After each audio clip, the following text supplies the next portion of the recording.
बनता, जो सरकार के पास टैक्सेस का जो शेयर आता है उसमें हमारा भी अधिकार बनता है, हमें मिलना चाहिए। जब हमारे भुज में मिला, जब केदारनाथ में मिला और जगह मिला, तो हमें क्यों नहीं मिल रहा? हमारा कसूर क्या गया? यहाँ कांग्रेस की सरकार है। इसलिए भारतीय जनता पार्टी को लोगों को ठगना नहीं चाहिए। अब कब तक लोगों को ठगते रहेंगे?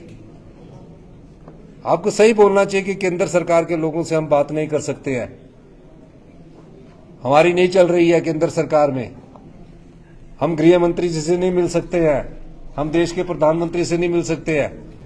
उन्होंने देखा कि हमें अखबार की सुर्खियों में कैसे रहना है, तो उन्होंने कहा कि हमारे पास जो आपदा प्रभावित परिवार है, हमने तो कुछ किया नहीं है, और जब हमने कुछ किया नहीं है तो हम एक अखबार की सुर्खियों में रहने के लिए कुछ समय के लिए नारे लगाते हुए बाहर गए, और उसके बाद वो दोबारा चर्चा में भाग लेने के लिए आ गए। मुझे तो दुख इस बात का है, पिछले 1 महीने से कहा कि भारतीय जनता पार्टी के विधायकों ने कि हम उनको 1 महीने की सैलरी देंगे, आज तक 1 महीने की सैलरी नहीं दी गई है। अब उन्होंने मुझे कहा है कल देंगे, अच्छी बात है, देर आए दुरुस्त आए। अगर वो हमारे साथ चलेंगे तो हम उन्हीं को श्रेय दे देंगे। हमारा ये नहीं है कि हमको श्रेय चाहिए, हमने तो लोगों की सेवा करनी है। भूषण ज्वेलर्स, अनमोल रिश्तों के लिए। देखिए, पहले तो भारतीय जनता पार्टी के लोग आए दिन कहते थे कि आपदा पर चर्चा करनी है, विधानसभा का 70 बुलाया जाए। हमने 70 को थोड़ा डिले किया, क्योंकि जब आपदा आई थी उस समय बहुत नुकसान हिमाचल प्रदेश में हुआ था। सभी अधिकारी, पुलिस के कर्मचारी आपदा प्रभावित परिवारों की मदद करने के लिए लगे थे। आज जब ये सेशन शुरू हुआ तो सरकार की तरफ से जो आपदा आई है उसको राष्ट्रीय आपदा घोषित करने का एक संकल्प लाया गया। भारतीय जनता पार्टी ने नियम 67 के तहत काम रोको प्रस्ताव लाया गया और कहा कि आपदा पर चर्चा करें। अभी वो चर्चा में भाग ले रहे हैं माननीय विपक्ष के नेता जयराम ठाकुर जी ने भी, और जो हमारे पूर्व अध्यक्ष विपिन परमार जी ने भी चर्चा में भाग लिया है। पर एक ही, जो चाहे हमारा प्रस्ताव था, चाहे उनके नियम 67 का काम रोको प्रस्ताव था, एक ही मंशा थी कि आपदा से प्रभावित परिवारों को और आपदा में जो हुआ नुकसान उस पर चर्चा की जाए। मकसद एक ही है, उसका मजनून बदला है, लेकिन इच्छा सबकी एक ही थी। उन्होंने देखा कि हमें अखबार की सुर्खियों में कैसे रहना है, तो उन्होंने कहा कि हमारे पास जो आपदा प्रभावित परिवार है, हमने तो कुछ किया नहीं है, और जब हमने कुछ किया नहीं है तो हम एक अखबार की सुर्खियों में रहने के लिए कुछ समय के लिए नारे लगाते हुए बाहर गए, और उसके बाद वो दोबारा चर्चा में भाग लेने के लिए आ गए। अच्छी बात है, हमने उनका भी अब आदर किया कि आप चर्चा में भाग ले रहे हैं। उद्देश्य क्या है? हिमाचल प्रदेश के जितने भी लोग हैं वो आपदा प्रभावित, काफी समय से आपदा प्रभावित परिवारों से संबंधित जो लोग हैं, हमारी सरकार उनको मदद कर रही है। अब वो देख रहे हैं कि केंद्र सरकार के पैसे भी ना आने के बावजूद भी हम जो आपदा प्रभावित परिवार है उसको गांव में रहने के लिए 5,000 रुपया किराए के रूप में दे रहे हैं। उस किराए में मैं आपको ये भी कहना चाहता हूं कि अपने पशु रखने के लिए जो पशु घर होता है, जो जिसको पहाड़ी भाषा में गोरनी बोलती है, उसमें उसके भी पैसे उपलब्ध है कि अपने पशु भी रख सकता है। शहरों में हमने 10,000 रुपए तक की लिमिट रख दी है। उसके अलावा हमने उनको गैस का चूल्हा, गैस का सिलेंडर, 20 किलो आटा, 15 किलो चावल, ये सब उपलब्ध करवा दिया है। और जो अभी अपने रिश्तेदारों के पास भी रह रहे हैं, हम उसमें भी अभी उनको भी इसमें अलाउ करने जा रहे हैं। अब जब वो केंद्र सरकार से मदद की बात कर रहे हैं, हम पूछ रहे कि बताओ तो सही कि केंद्र सरकार ने क्या मदद की है, तो गिना देते हैं। जो जुलाई में हमारी जो किस्त आनी है उसको गिना देते हैं और जो दिसंबर में आनी है उसको एडवांस कर दिया उसको गिना देते हैं। अभी पिछले दिनों ही 315 करोड़ में से 189 करोड़ आया उसको गिना देते हैं। कोई स्पेशल रिलीफ पैकेज नहीं आया है और ना ही इसको राष्ट्रीय आपदा घोषित कर रहे हैं। अब दुख इस बात का है कि जो हम प्रस्ताव लाए हैं उसमें भी राष्ट्रीय शब्द बोलने के लिए वो कतरा रहे हैं। स्पेशल रिलीफ पैकेज के लिए भी ये शब्द कतरा रहे हैं। मुझे नहीं लगता किस चीज का डर है उनको तो बोलना चाहिए कि सरकार ने प्रस्ताव लाया, केंद्र सरकार को इसकी मदद करनी चाहिए। आप चुनकर विधायक आए हैं, लोगों के प्रति आपकी जवाबदेही है।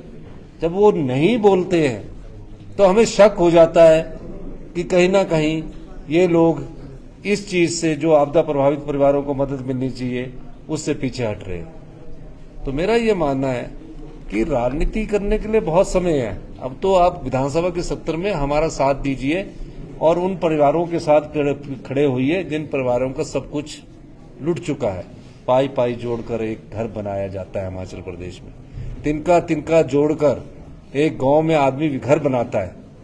आज विपक्ष को उनके साथ खड़े होने की जरूरत है। महज चर्चा करके ही उनका दुख दूर नहीं किया जा सकता। इस दृष्टिकोण से हमने ये बात आज उनसे कही है। सर विशेष पैकेज सरकार की तरफ से रहेगा सर, जो आप विशेष पैकेज की आपने बात। देखिए, हिमाचल प्रदेश सरकार अपने जितने संसाधन हैं उन संसाधनों में से हम special relief package Himachal Pradesh के आपदा प्रभावित परिवारों के लिए लेकर आएंगे। घर बनाने के लिए कितना पैसा देना है, पशुशाला बनाने के लिए कितना पैसा देना है, व्यक्ति की मृत्यु पर कितना पैसा देना है, फसलें बर्बाद होने पर कितना फैसला देना है, घरों में सिल्ट घुस गई है उसका कितना पैसा देना है, जिसका पूरा पक्का मकान टूट गया है उसको कितना पैसा देना है, जिसका कच्चा मकान थोड़ा टूट गया उसको कितना पैसा देना है, जिसके पास घर बनाने के लिए जमीन नहीं है लेकिन उसके नाम पर ऐसी जमीन रेवेन्यू रिकॉर्ड में है लेकिन वहां वो दोबारा घर नहीं बना सकता, उसको जमीन कैसे उपलब्ध करवानी है उसके लिए हमारी विचार विमर्श कर रहा है। ये सब चीजें इस चर्चा में हैं और इस मामले में हमारी सरकार उन सभी लोगों के लिए 26 तारीख या 27 तारीख को हम इसके लिए एक स्पेशल रिलीफ पैकेज लाएंगे। मैं हिमाचल के सभी लोगों को, हिमाचल के आम परिवार के लोगों को, हिमाचल के गरीब परिवार के लोगों को, हिमाचल के किसान बागवान के परिवारों के लोगों को ये आश्वस्त करना चाहता हूं, हमारी सरकार का एक एक मंत्री, हमारी सरकार का एक एक विधायक उनको रिलीफ पैकेज में जो भी उनकी आर्थिक मदद होगी उसके लिए तैयार खड़ा है। मुझे तो दुख इस बात का है, पिछले एक महीने से कहा कि भारतीय जनता पार्टी के विधायकों ने कि हम उनको 1 महीने की सैलरी देंगे, आज तक 1 महीने की सैलरी नहीं दी गई है। अब उन्होंने मुझे कहा है कल देंगे, अच्छी बात है, देर आए दुरुस्त आए। पैकेज में भी ना ऐसा है हो कि देर आए दुरुस्त आए। इसलिए भारतीय जनता पार्टी को लोगों को ठगना नहीं चाहिए। अब कब तक लोगों को ठगते रहेंगे? आपको सही बोलना चाहिए कि केंद्र सरकार के लोगों से हम बात नहीं कर सकते हैं, हमारी नहीं चल रही है केंद्र सरकार में, हम गृह मंत्री जी से नहीं मिल सकते हैं, हम देश के प्रधानमंत्री से नहीं मिल सकते हैं।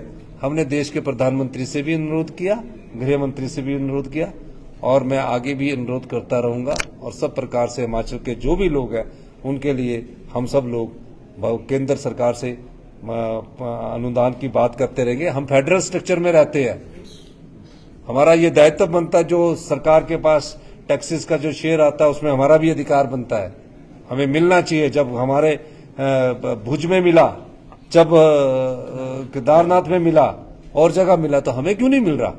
हमारा कसूर क्या गया है? कांग्रेस की सरकार है। इस दृष्टिकोण से ये कार्य नहीं होना चाहिए।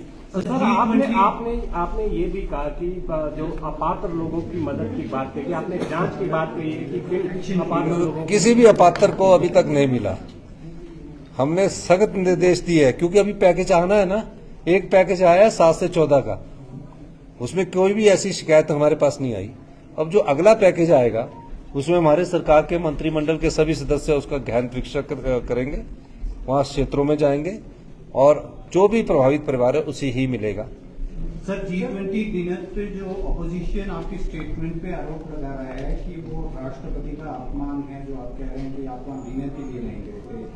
आपने देखिए, मैंने ये कहा है कि हम वहाँ खाना खाने गए थे, पर उसके साथ हमने ये भी कहा है कि हमने अपने प्रदेश के लोगों के हितों की बात भी रखी कि हिमाचल प्रदेश को राष्ट्रीय आपदा घोषित किया जाए। सर, जो रेजोल्यूशन लाया गया है, क्या ऑपोजिशन की मंशा लग रही है? Will they support? मैं ये चाहूंगा, आज आपके पास समय है, नहीं तो हिमाचल की जनता आपको माफ नहीं करेगी। आप उनको सद्बुद्धि दीजिए कि राष्ट्रीय आपदा घोषित करने के संकल्प में हमारा साथ खड़े रहिए और स्पेशल रिलीफ पैकेज भारत सरकार से हमें मिलाइए। ये हमारे उनसे अनुरोध है। इस भावना में न रहिए कि इसका श्रेय किसको मिलेगा। अगर वो हमारे साथ चलेंगे तो हम उन्हीं को श्रेय दे देंगे। हमारा ये नहीं है कि हमको श्रेय चाहिए, हमने तो लोगों की सेवा करनी है।